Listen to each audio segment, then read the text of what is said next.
Welcome back to the channel.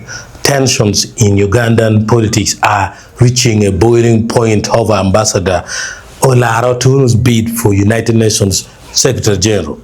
From parliamentary calls for national unity to social media spats and allegations of fake news, here is everything you need to know.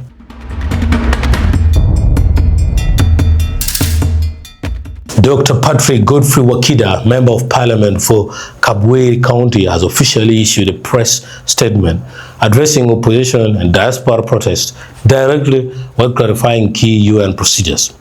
He emphasized that Ambassador Otunnu's candidacy transcends party lines. He represents the entire nation of Uganda, not the ruling NRM or any single opposition party. He also clarified a major point of confusion.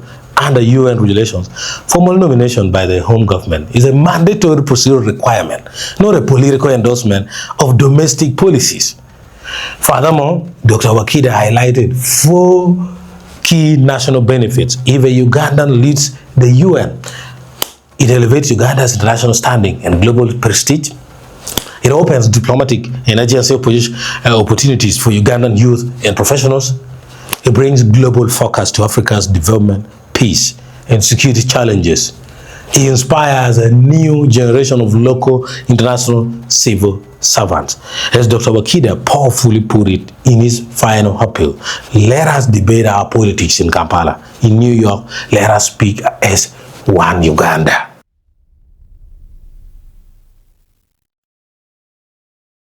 Meanwhile, former MP Dr. Odonga Otto took to social media with a series of sharp statements regarding the race and ongoing media reports. In his first post, Otto pushed back against his critics, arguing that the campaign Otunnu over human rights concerns misses the broader strategic picture.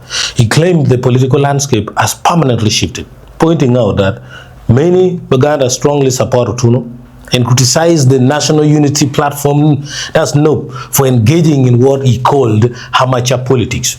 In a second post, Otto forcefully debunked a viral report by the Kampala Journal. The publication alleged that Otto said in a leaked audio that he was ready to vacate Baganda and did not fear the Kabaka. Otto called out the report as complete falsehood, stating he never did an interview with any journalist, made those statements, or authorized any audio. He accused the channel's operators of spreading misinformation to achieve hidden political objectives. And everyone knows Kampala news is just full of fake news.